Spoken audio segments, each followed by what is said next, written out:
Cuando se calma el bullicio de la ciudad y se van apagando las luces de la casa, se enciende la luz del entendimiento.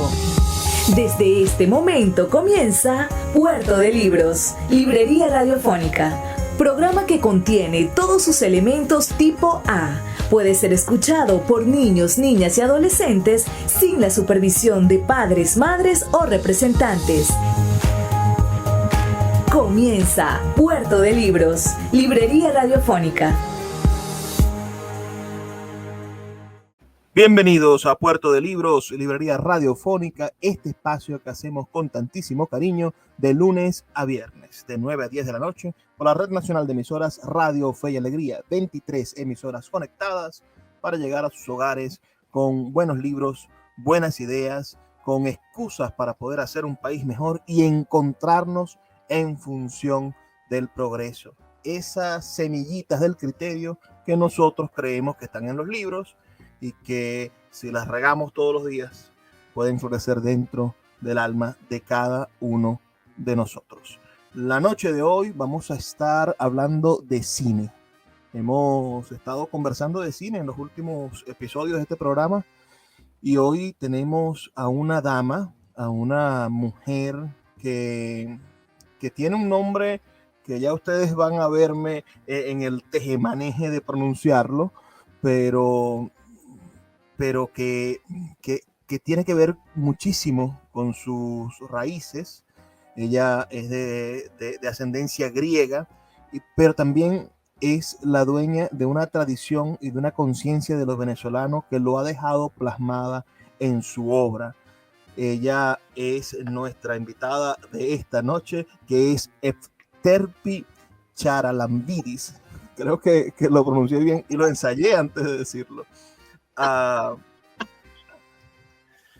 Te invito, Efterpi, a que le des un saludo a nuestra audiencia aquí en Puerto de Libros, Librería Radiofónica, en la Red Nacional de Emisoras de Radio Fe y Alegría. Fe y alegría, imagínate tú, qué tradición, además, toda la vida. Les doy un saludo muy caluroso desde aquí, desde Caracas. Estamos en una temporada bellísima con nuestra película Qué buena broma, Bromelia, y para nosotros es un placer siempre compartir con toda Venezuela, sobre todo así como se está transmitiendo tu programa. Y bueno, es para mí una gran responsabilidad y un honor. Gracias por la invitación. Naces en el año 1967, un año por demás interesante, donde parece que Venezuela está en la prominencia, en la promesa de desarrollo. Se ha dejado atrás la dictadura de Pérez Jiménez, casi. Comienza una gente que empiezan los movimientos de nacionalización petrolera, al poco tiempo nace la OPEP, pasan muchas cosas en el momento en el que tú naces, pero yo tengo una teoría, una idea de que tanto los nacidos en la década de los 60 como los que nacimos en la década de los 80, nos ha tocado la adultez o el desarrollo de nuestras vidas en unos países diferentes a los que nacimos. Los que nacieron en los 60, bueno, se encontraron cuando tenían 20, 25 años, 30 años, con el Viernes Negro, con la crisis de los años 90, con el quiebre de las instituciones políticas, con unos partidos que se devoraban entre sí. Y nosotros, los nacidos en los 80, yo nací en el 89, bueno, nos encontramos casi con lo mismo, ¿no? A los 20, 25 años, bueno, empezamos a ver la caída de los precios de petróleo, la crisis global, las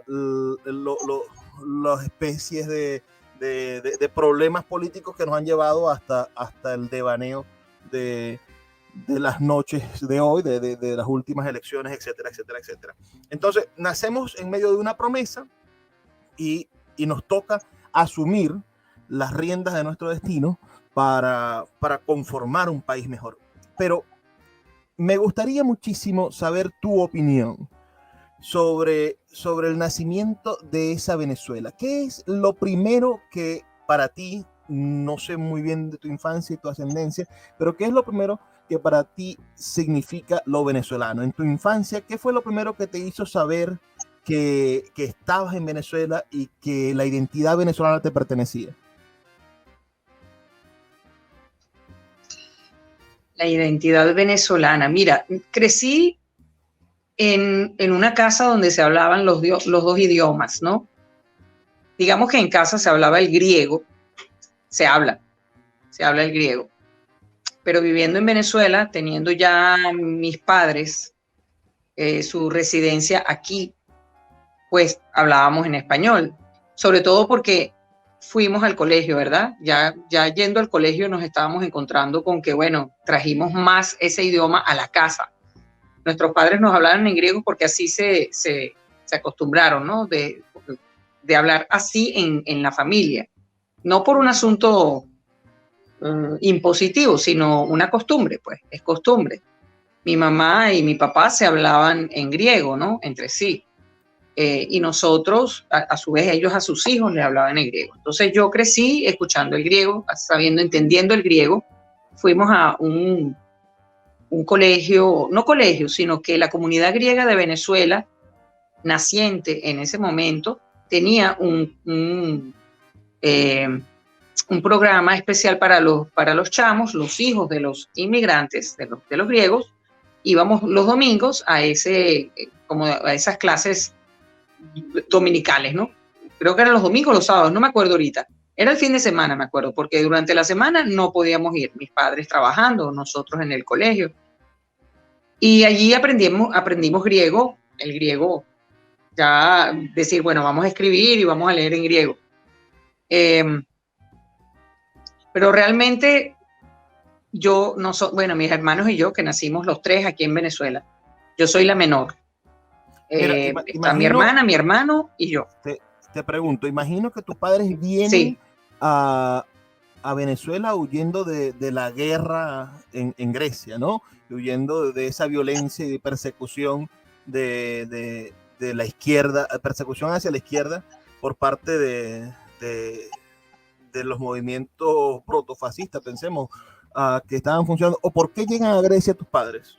¿Por qué llegan de Grecia tus padres a Venezuela? Mira, acuérdate que habían olas de migración en esos momentos, no nada más de Grecia, ¿no? De otros países de Europa. Estamos hablando de una larga crisis de posguerra, por un lado.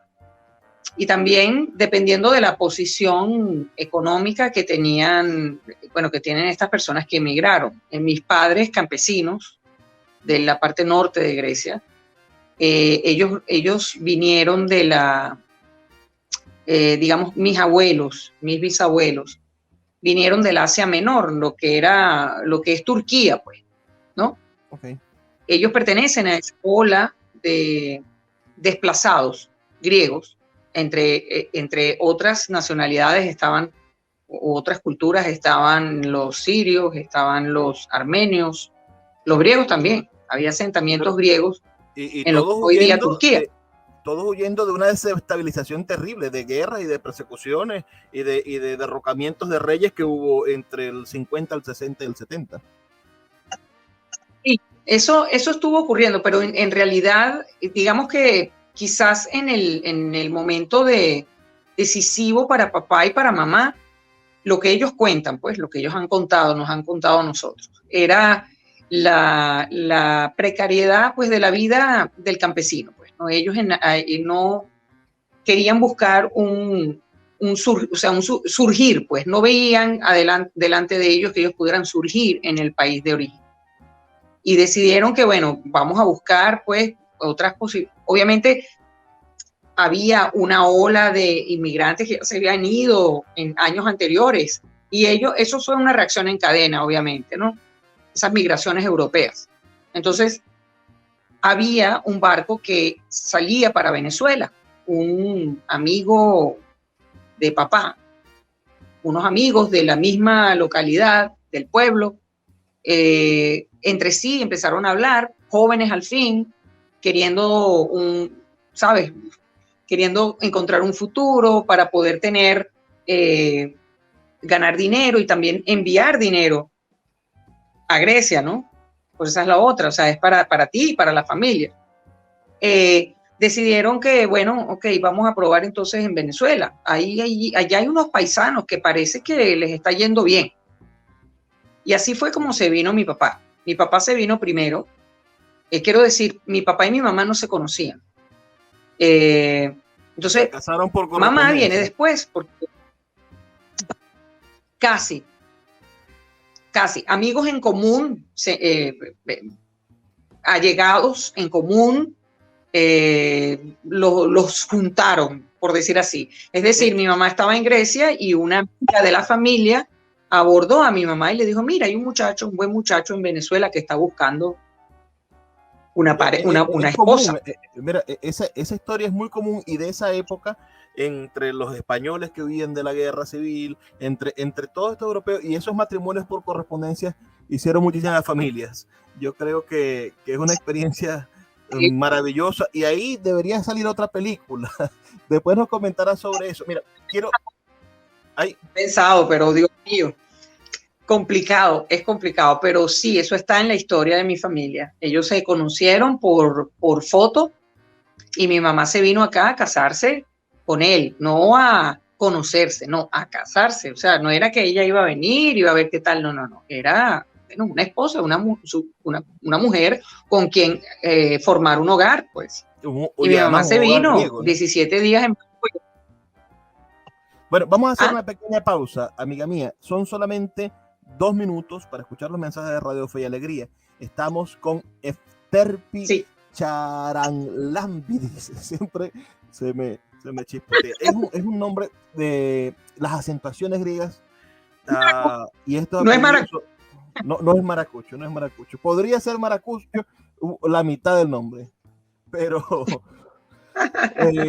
lo cierto es que quienes quieran enviarnos un mensajito de texto con sus comentarios, pueden hacerlo al 0424-672-3597. 0424-672-3597 o en nuestras redes sociales @librería radio. Yo de esta maravillosa mujer que hoy está conversando con nosotros, había visto una película que no sabía que era de ella, que es Libertador Morales. La fui a ver al cine hace, ya 11, 12 años, no me acuerdo exactamente en qué momento fue la presentación de esa película, pero hoy y en estos días investigando sobre su más reciente película, que está en cines y que invito a verla, que es Qué buena broma, Bromelia. Bueno, he empezado a atar y a recordar cosas maravillosas y a agradecerle a ella por hacer cine venezolano. Vamos a hablar de cine venezolano a la vuelta. Ya regresamos. Escuchas Puerto de Libros con el poeta Luis Peroso Cervantes. Síguenos en Twitter e Instagram como @Librería Radio.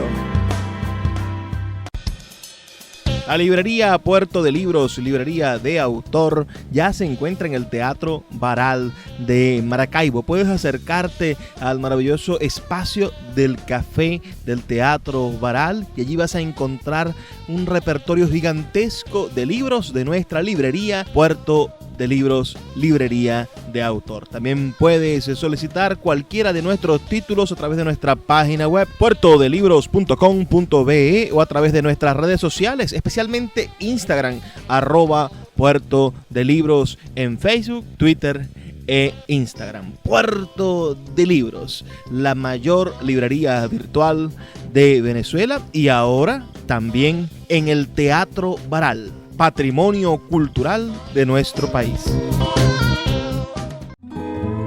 El poeta Luis Peroso Cervantes le acompaña en Puerto de Libros, librería radiofónica, por Radio Fe y Alegría, con todas las voces.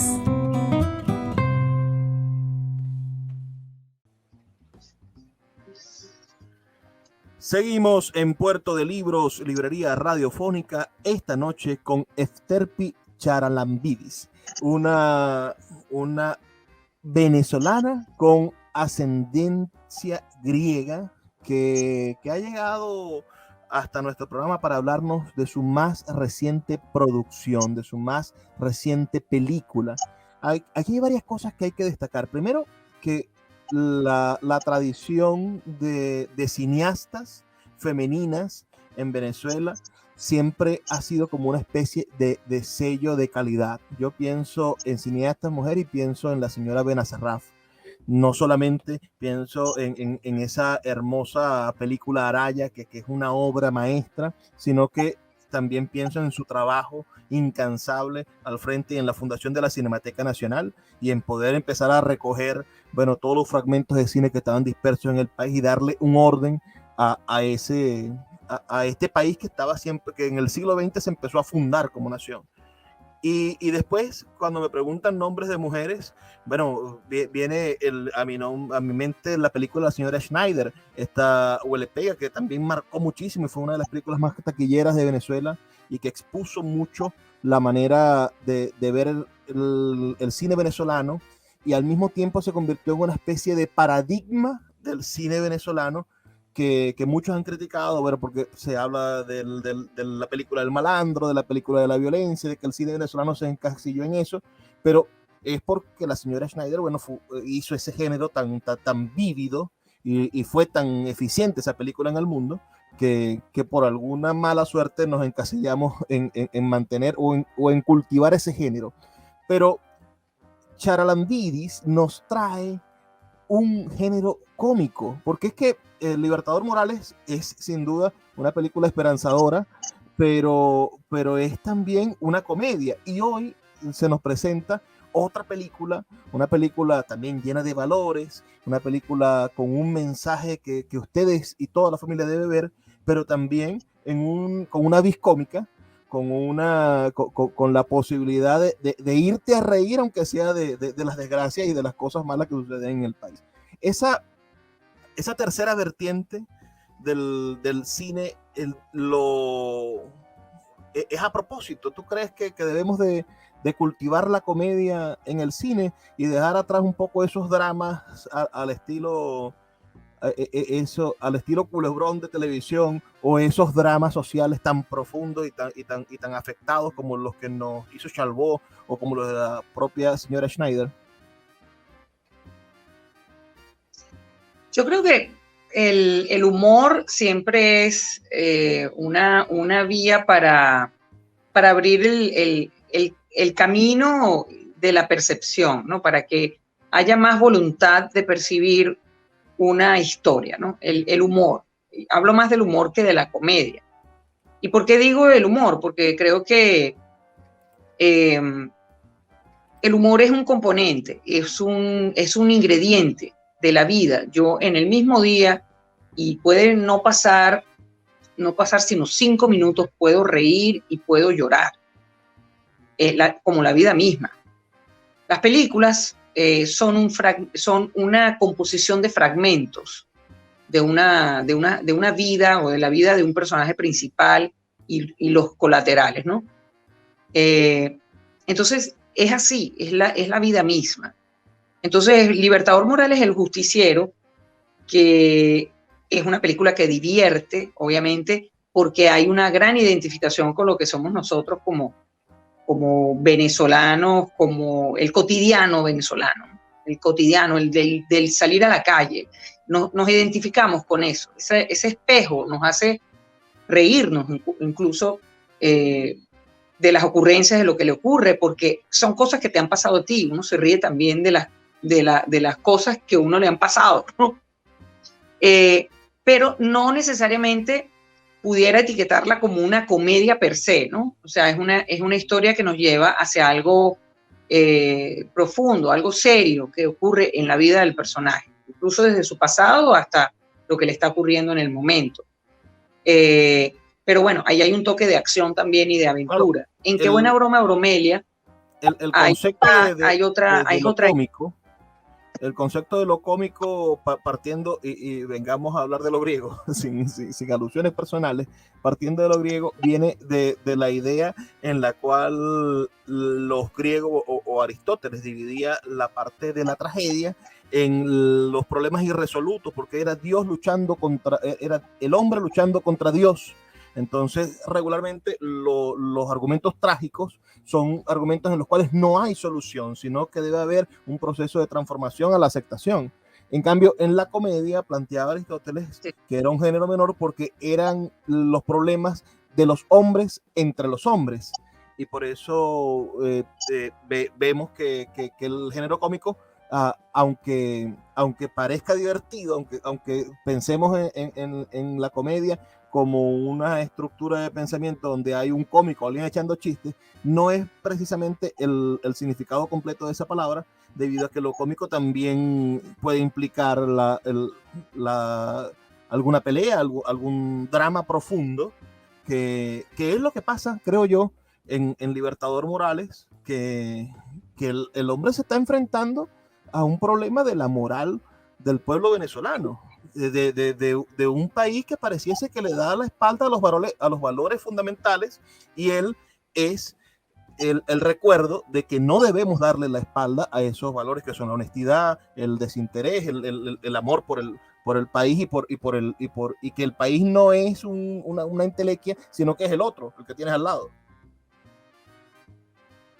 Sí. Las acepciones al término que tú acabas de mencionar son las acepciones base. Lo que pasa es que con el tiempo han surgido otros géneros, otras acepciones a los géneros. Por ejemplo, el drama. ¿Entiendes? Entonces, ¿qué pasa? Cuando se hablaba de comedia, se habla de comedia, también se refiere a algo que puede ser dramático.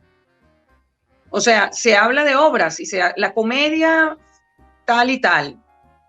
Y resulta que estamos hablando de una narración que nos va a llevar a eso que tú acabas de decir. Es un drama de hombres con los hombres, ¿no? Del ser humano con el ser humano. Entonces, vamos a ver, no es que vamos a ver algo que nos va a hacer reír necesariamente. Así se llama, comedia, es una palabra griega. Pero cuando le damos digamos, como esa identificación, etiquetamos la película como comedia, ya la gente inmediatamente piensa en el género como tal. Eso es comedia, es drama, es, ¿cómo se llama? Acción, es aventura, es ciencia ficción. Esos son los géneros, ¿no? Entonces, muchas veces, cuando hablan de Libertador Morales, el justiciero, yo digo, bueno, sí, pudieras decir que hay un tono de comedia en una buena parte de la película, pero en el corazón y la esencia de la película es drama. Lo mismo me pasa con Qué buena broma, Bromelia, que el título nos da como ese referente. Me hacen esa pregunta y me dicen, eso si lo tomamos como referencia, entonces tu película es una comedia. Y yo dije, mira, yo sé que fue arriesgado escoger ese título. Lo pensé muchísimo, pensé la inspiración que tuve en relación con la película, con la historia, vino, una de las primeras cosas que me vino fue el título de la película, ¿ok? Antes de escribir incluso el guión. Entonces yo dije, ahora, ¿lo mantengo o no lo mantengo? ¿Le quito el qué buena broma y lo dejo en Bromelia o qué? Y después dije, no, yo lo voy a dejar porque esa frase, qué buena broma, encierra en sí ese aspecto de la comedia que tú acabas de mencionar, que es ese drama jerga, intrínseco. ¿No? Ponerle el contenido, dentro de el contenido del dialecto venezolano, que cuando dice qué buena broma, no quiere decir que me estoy riendo porque me echaste una broma, es que me estás jorobando con esa qué buena broma. Es un regaño. Sí, qué buena broma es, oye. Sí, total. Y es además qué buena broma es, oye, pero qué desgracia o qué mala suerte, chico, mira lo que te pasó, ¿no? O mira lo que me pasó. Qué buena broma, ¿no? Entonces eso me sirvió de base y dije, qué bueno poder utilizarlo en mi película para mi personaje. Qué buena broma, Bromelia. ¿Cuál es esa buena broma que le pasa a Bromelia? ¿Cuáles son esas buenas bromas? Y cómo esas bromas pueden dejar de ser bromas. Quizás eso es algo de destino o algo que implica una transformación para el personaje. Me parece más interesante que dejarlo en Bromelia nada más, ¿no? Tú decididamente, cuando empezaste a estudiar cine, vi en tu currículo que fuiste a estudiar cine en los Estados Unidos, fuiste a estudiar cine en la Universidad de Columbia. ibas con la intención de ser directora, es decir, a ti siempre te ha animado estar en la parte de la concepción y ejecución del cine. Háblame un poco de Sí. eso, porque tuve la oportunidad de ver tu cortometraje, El restaurante de Nico, que está en tu canal de Vimeo, y ese, primero, siento que exploraste tu propia identidad, es decir, porque ese es un inmigrante griego, y la manera en la que piensa, dice, se enamora y todo eso que sucede allí, debe estar dotado de los personajes de tu imaginación. Y allí fue, sin duda, un intento por hacer un cine que reflejara las propias tragedias de lo que son los migrantes. Pero en ese mismo canal de Vimeo, que sería bueno que la gente lo consultara, tu canal de Vimeo, está tu siguiente cortometraje, que es un salto completamente diferente y que se parece un poco más a lo que has venido a hacer, que sí viene a ser tu nota de dirección. Háblame de tu intención de ser directora y cómo crees tú que podrías describir ese ojo como directora, esa propuesta tuya, aunque te voy a detener porque ya van 11 minutos. Vamos a hacer una pausa y me respondes esa pregunta en el siguiente segmento. Es decir, hablemos del ojo de nuestra invitada esta noche, Efterpi Charalambidis, directora de Libertador Morales, El Justiciero, y directora de Qué Buena Broma, Bromelia, una película que hoy está en los cines venezolanos y que usted no debería dejar de ver. Sus comentarios al 0424-672-3597. Escuchas Puerto de Libros con el poeta Luis Peroso Cervantes. Síguenos en Twitter e Instagram como @Librería Radio. Sultana del Lago Editores es una empresa zuliana de servicios editoriales. Nuestro catálogo tiene más de 100 títulos de autores nacionales e internacionales. Además, somos la única editorial que presta servicios de impresión bajo demanda en Maracaibo. No necesitas invertir en grandes tirajes. Tus lectores pedirán tu libro, nosotros lo imprimiremos y tú obtendrás regalías. Por ello, también editamos internacionalmente en Amazon y Google Play Books. Conoce más en nuestra nueva página web www.sultanadelago.com o siguiéndonos en Instagram como @sultanadelago. El poeta Luis Peroso Cervantes le acompaña en Puerto de Libros, Librería Radiofónica, por Radio Fe y Alegría, con todas las voces.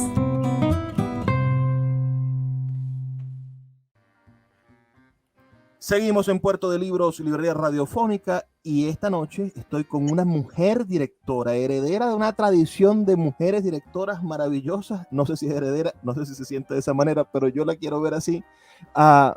Y en ese sentido, quiero preguntarle por ese ojo de mujer directora, por esa decisión de ser directora, porque lo que he visto en tu currículo es que siempre has ido por la dirección cinematográfica. Háblame de esa decisión de ser directora y de qué es lo que quiere contar tu mirada. La decisión de estudiar cine partió desde antes de eso, como antecedentes. Debo mencionar, yo estudié comunicación social, soy comunicadora social en la Universidad Central de Venezuela, estudié. Pero antes de terminar, incursioné en el teatro. Participé en unas para el TNJ, para el teatro, y luego entré a los talleres de formación del taller experimental de teatro, el TED. Esa experiencia, bueno, ese tránsito hacia mi formación actoral fue muy importante, o sea, me marcó, porque cuando yo estaba estudiando comunicación social, yo quería ser, me inclinaba hacia el audiovisual, me gustaba el audiovisual, pero entre las opciones que había en la carrera, la que más me atrajo fue la de la publicidad, y prácticamente quería ser publicista, quería crear comerciales cuñas y tal, porque me llamaba la atención eso de contar una historia que atrapara la atención, ¿sabes? Ese guiño, pues, ¿no? Me llamaba la atención. Sin embargo, eso fue variando en mí. Algo pasó. Eso fue un golpe de timón que pasó en mi vida cuando entré sobre todo cuando entré al TEC, ¿no? Y las cosas no fueron iguales, ¿no? Cuando estaba estudiando comunicación, que vi una materia teórica sobre el cine y me puse a leer un poco sobre la historia del cine, tuvimos que adentrarnos en eso. Era parte de la asignatura y era importante que lo hiciéramos. Entonces, empecé a vislumbrar la posibilidad de que si yo hacía un posgrado, lo iba a hacer en cine. O sea, lo pensé. Eso pasó, ¿sabes? Como cuando uno está en esa búsqueda, estando uno ya en sus 20 años, está como en una búsqueda de exploración, vocacionalmente hay como muchas ramas que te atrapan, que te gustan. Entonces, una de ellas especialmente era el cine. Para hacer la historia breve, en un momento dado, empecé a postularme para poder entrar y hacer mi posgrado. Sobre todo le había puesto el ojo a Estados Unidos y bueno, me postulé. Salí aceptada en Columbia University y me fui.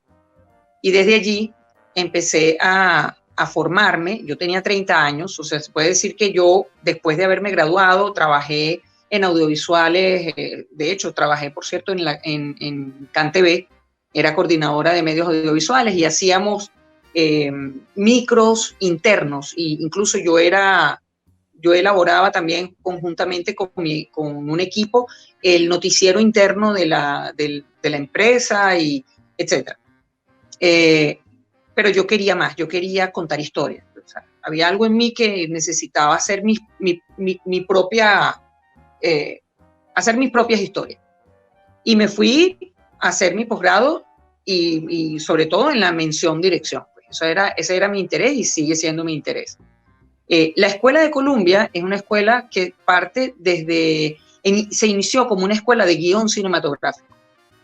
Y esa parte de la escuela estaba bastante afianzada. Ella incluso abrieron la mención de dirección, pero era lo que yo decía, que aun cuando se había abierto la mención de dirección, seguía siendo una escuela de guión, porque se recalcaba muchísimo el tema del guión.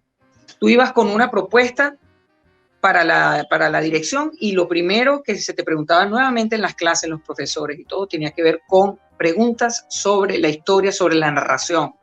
Entonces tenías que analizar tu guión una y otra vez, ¿no?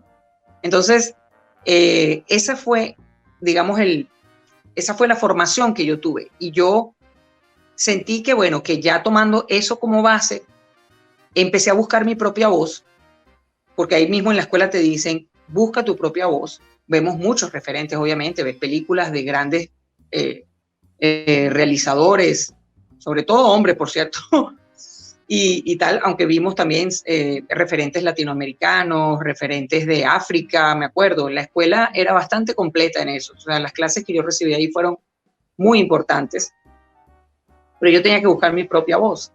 Y empecé a recurrir a lo que era más cercano a mí, mi cotidiano, el cotidiano, las historias que me tocaban, porque conseguía personas que me conmovían, las cosas que me conmueven. Y mis personajes son un poco así, ¿no? Hay algo en ellos tierno, equívoco a la vez. Están quizás con el cable cruzado, algo así como que la vida les presenta esto, pero ellos están un poco desubicados de eso, y sobre todo añoranza. Yo creo que una de las cosas que es común en mis personajes principales es la añoranza, y eso tiene mucho que ver con mi pasado, con mi ascendencia. Yo crecí en el seno de una familia que siempre vio a Grecia como con una profunda nostalgia, y cada vez que yo visito Grecia siento que hago un viaje al pasado de mis padres y puedo casi que ver frente a mí a mi papá joven, a mi mamá joven en esos lugares. Además, porque Grecia es un país hermosísimo, es una cultura tan rica en muchas cosas, en su expresión musical, inclusive, la expresión de su idioma, la comida, los olores, los paisajes, ¿no? La historia de Grecia. Entonces, esa necesidad, digamos, esa máxima de la añoranza es parte de mi propia voz, ¿no? El añorar siempre. ¿Ah? ¿Tus padres tenían restaurante? ¿Perdón? Que si tus padres tenían restaurante. En un momento dado, cuando papá abrió en el bloque 1 del Silencio, aquí en el Silencio, el local que ellos consiguieron finalmente, porque ellos pasaron como por distintos lugares. Cuando consiguieron ese local, que fue el negocio familiar durante 60 años, lo primero que montó mi papá o mi mamá fue un restaurante. Yo no había nacido. Cuando yo nací, ya no tenían el restaurante. Pero mi hermana nació cuando ellos tenían el restaurante y nació en ese lugar, porque ellos vivían en la parte de atrás. ¿Entiendes? Entonces, se puede decir que sí. Ahora, Nico's Restaurant viene a mí porque también estando en Nueva York, a mí me encantaba, quizás por eso también, por esto que te acabo de mencionar de mis padres, yo buscaba un poco el refugio cuando sentía nostalgia de la casa y de la comida de mamá. Me iba para un restaurante griego que estaba cerca de la universidad. Y si no era ese, me iba a otros. O sea, hay otro, bueno, finalmente después en Nueva York terminé viviendo en Astoria, que era el barrio griego de Nueva York. O sea, había muchos griegos. Ahora eso ha variado, porque hay otras culturas que ahorita están asentadas allí. Pero tú hablabas de griego y hablabas de Astoria, en Nueva York. Y yo viví allí 3 años. Yo viví en Astoria 3 años. Después de que yo culminé mis estudios, yo me quedé 3 años y yo estuve trabajando en el Centro Cultural Griego de Nueva York, además dirigiendo obras de teatro en griego. Me tocó, ahí sí aprendí muchísimo mejor el idioma, te voy a decir. Entonces, esa búsqueda de la casa, de lo que es esa cultura mía, siendo yo venezolana, allí me reencontré muchísimo también con mi otra parte cultural, porque está en mí, porque es mi cultura base, es de donde yo nací, en mi hogar, pues. Entonces, me conecté con eso, por eso, Nico's Restaurant. Me atrevo a pensar que en Nico's Restaurant consigues amarrar y satisfacer muchas de esas nostalgias internas de tus padres y te crea, estoy elucubrando, el vacío necesario para empezar a añorar tu parte venezolana y entonces llegar a hacer un chancecito, este otro cortometraje que haces, que es absolutamente venezolano. Ahí no veo nada, bueno, no sé qué habrá griego allí, pero es absolutamente venezolano.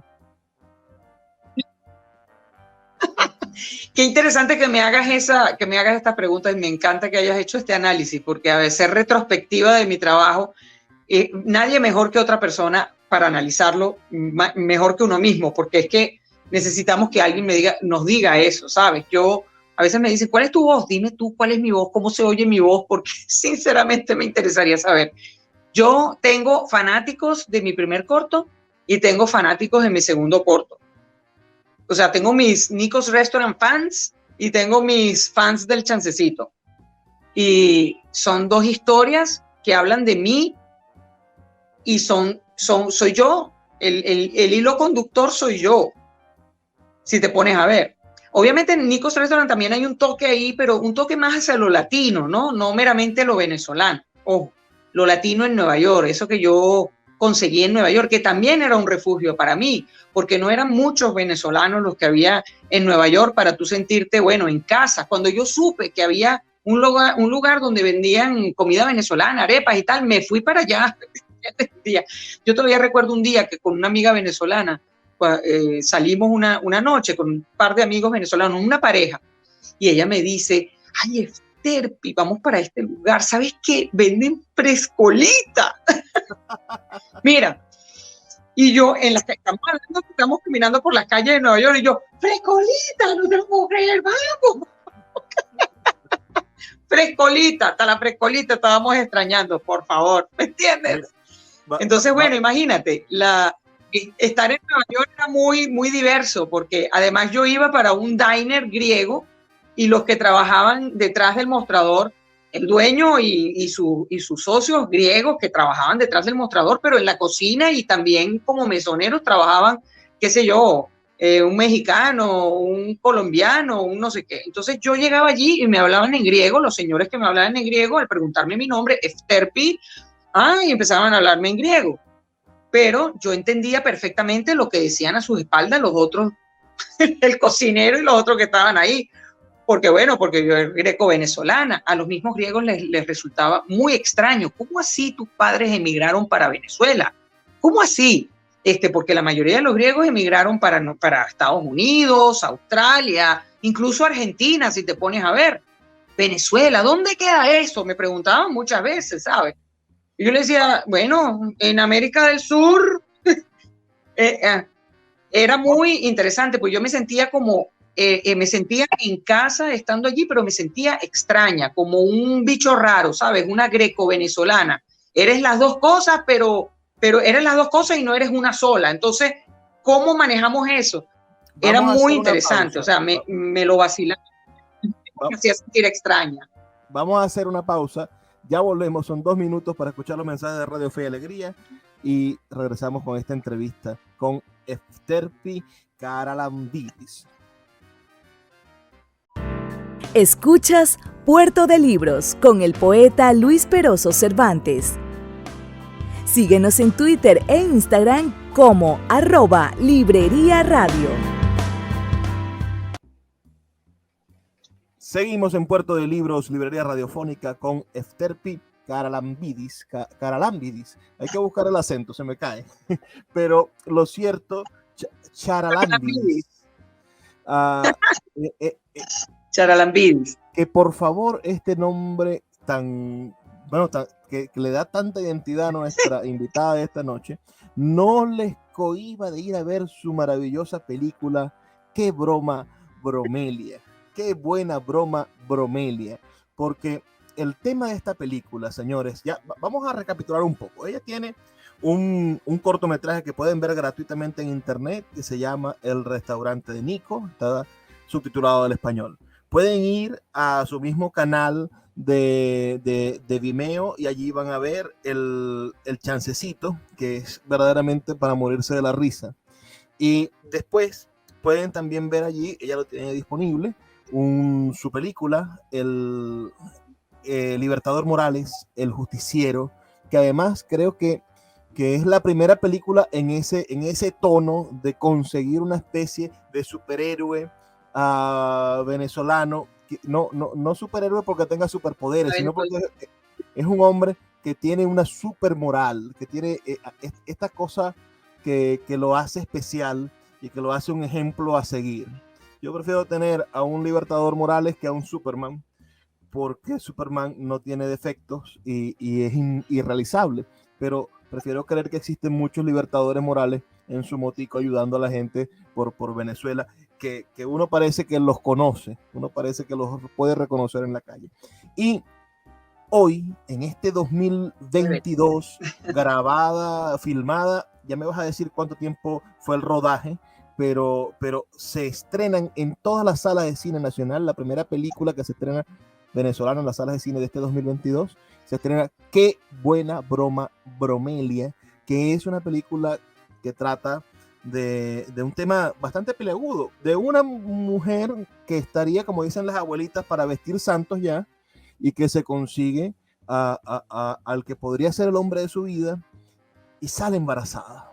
Y bueno, y suceden un montón de cosas que la película nos va a decir, y el fundamental tema de la película, y creo que eso también es algo interesante, que habría que rescatar o ver en la historiografía nacional. El niño tiene síndrome de Down, tiene un compromiso cognitivo, y hay que ver en el cine venezolano cuando una persona con algún compromiso cognitivo ha sido, o ese tema ha sido el tema principal de una película.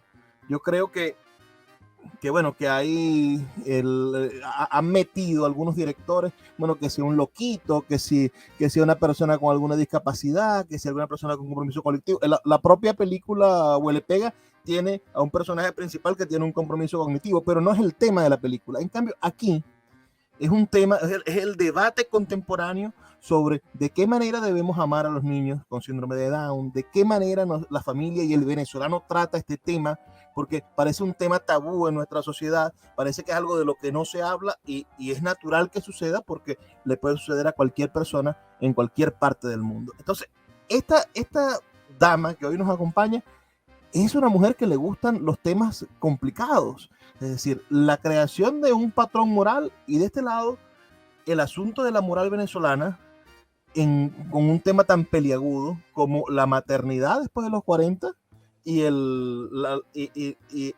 caso de cómo debemos nosotros afrontar el reto que significa tener a un niño con algún tipo de compromiso cognitivo.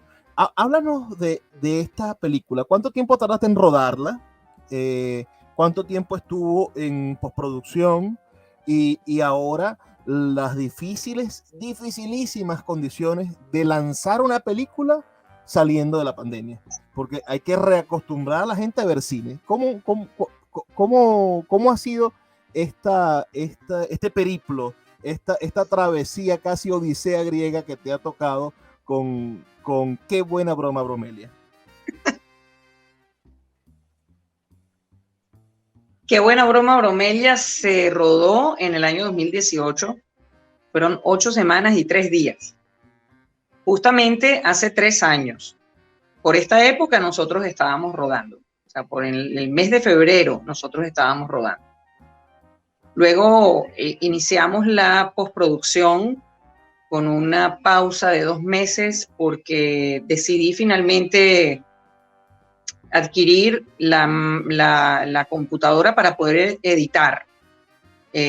Conseguí un buen precio, una computadora usada, ¿de acuerdo? Y ese fue el inicio, pues, de nuestra edición, la parte de montaje, ¿no?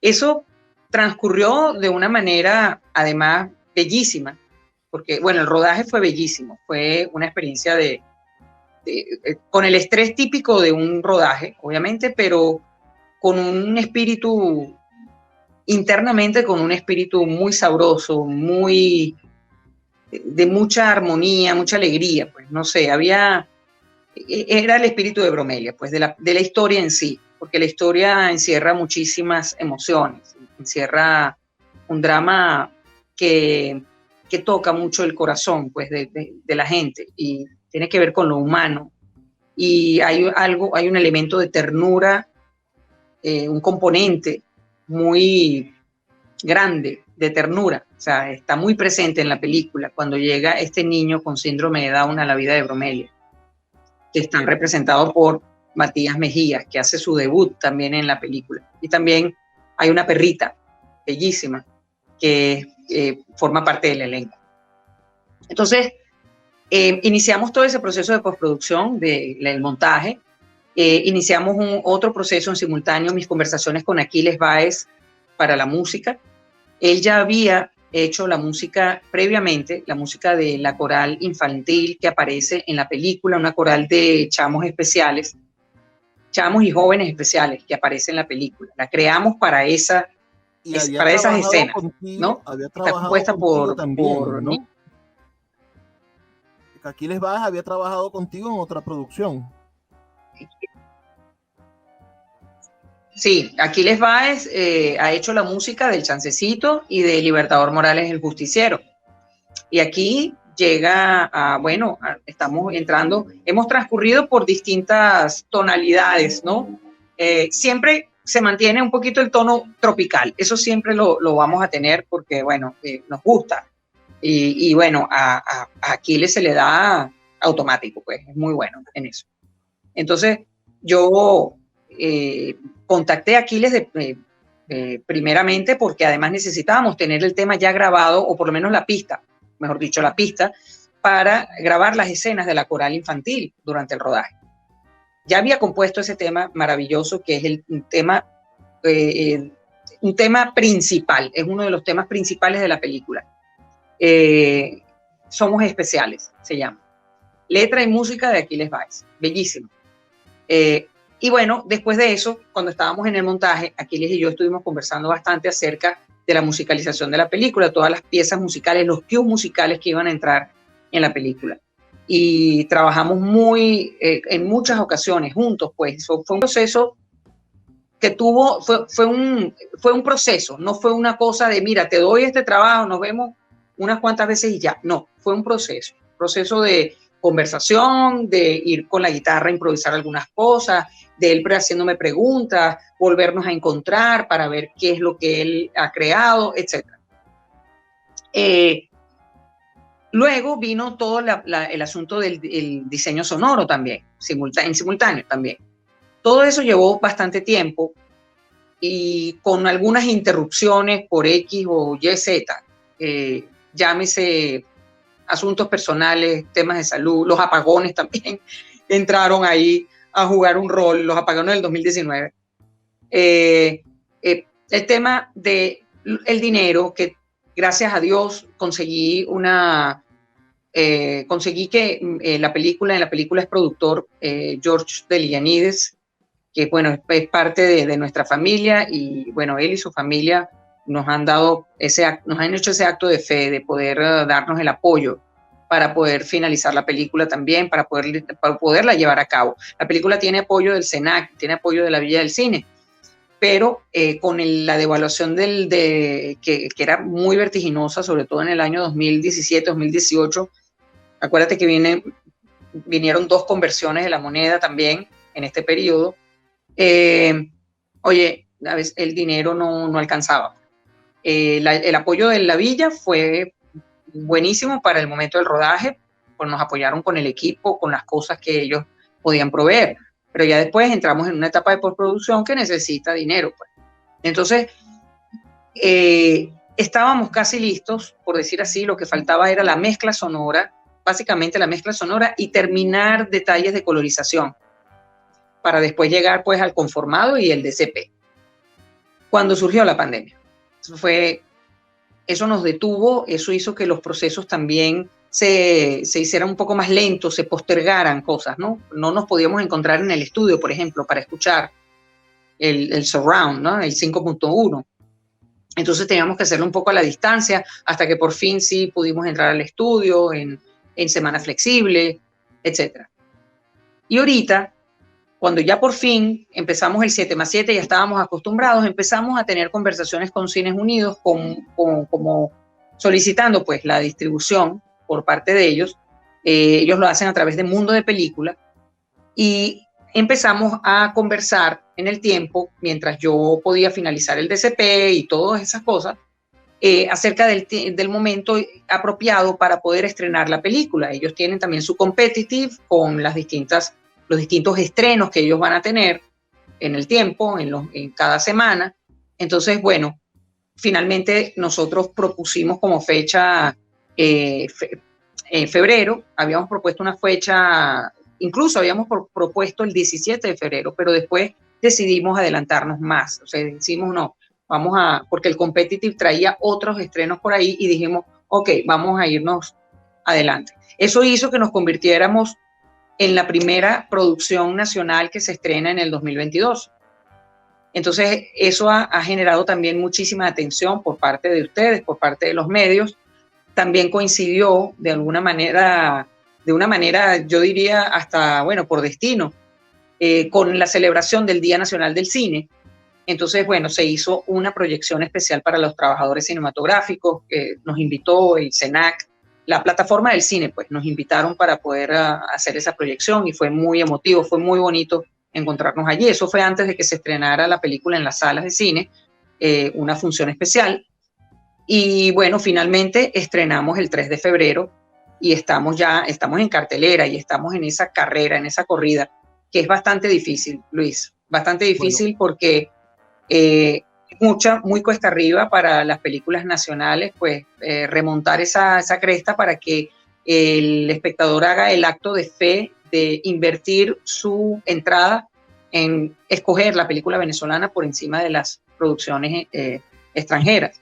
Entonces, esa es una de las cosas que tenemos que enfrentar, pero es un reto que todos los que hacemos cine en Venezuela asumimos, mi amor, así de plano, porque hay que hacerlo. Hoy me estás agarrando, vengo vengo del cine, vengo de haber estado en el Sambil de Caracas, donde está la película presentándose. Estuve con la actriz principal, estuve con Matías Mejías, que es nuestro niño con síndrome de Down, bello, precioso. Estuvimos firmando autógrafos, invitando a la gente a entrar a la sala. Pero tú ves que ha mermado, porque tú ves que no hay tanta afluencia en general, no nada más con la película, en general hay un repunte, está empezando la gente a ir a las salas de cine, pero obviamente no es igual que antes de la pandemia, ¿no? Está ahí remontando, la gente está agarrando ya la confianza de ir a las salas de cine y es maravilloso, pues, o sea, creo que hemos tenido una afluencia de espectadores, si se quiere, generosa, de verdad, porque hemos tenido atención de los medios y la gente nos ha visto allí nos ha visto por los medios, nos ha visto en la radio, nos ha escuchado. Tenemos que ir. Y nos están escuchando ahorita. Tenemos que cerrar el programa ya estamos sobre el tiempo, pero solo te voy a pedir que me digas las salas de cine en las cuales estás en el país, para ver si alguien de lo que nos escucha tiene una sala de cine cerca de estas para poder ver la película. Tengo la lista justamente, la tengo allí, pero te voy a decir, principalmente en Caracas estamos, lo primero que debo decir es que estamos en Cinex, estamos en Cines Unidos, Cinex y Supercines. Esas son las exhibidoras en Venezuela. Son las empresas que exhiben la película. Estamos en Caracas en el Marqués, en el Líder, en Metrocenter y en Sambil.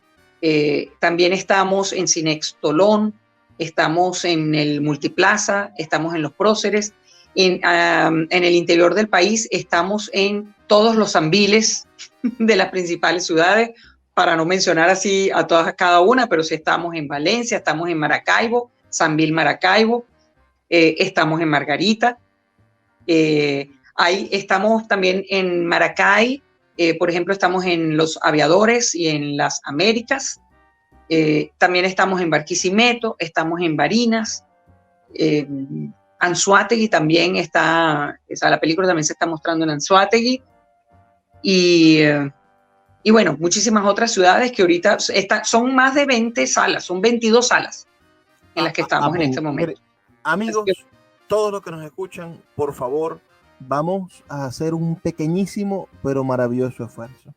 Vamos a ver esta película.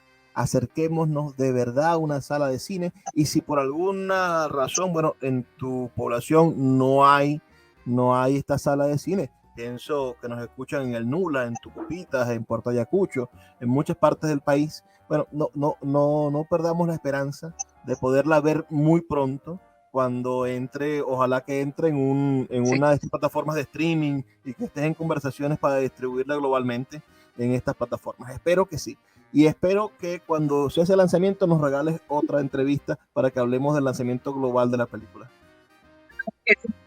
Claro que sí. Y mira, también, ¿por qué no llegar a esas comunidades con la película y poder tener presentaciones en distintos lugares del país? Eso es un sueño que yo tengo, hacer cineforos, hacer encuentros con las comunidades. Así que no se sientan desatendidos, porque nosotros pensamos en todos, queremos llegar. Tenemos una película y la idea de una película es mostrarla y llegar a la gente, o sea, comunicarnos con nuestra gente. Así que estaremos allí.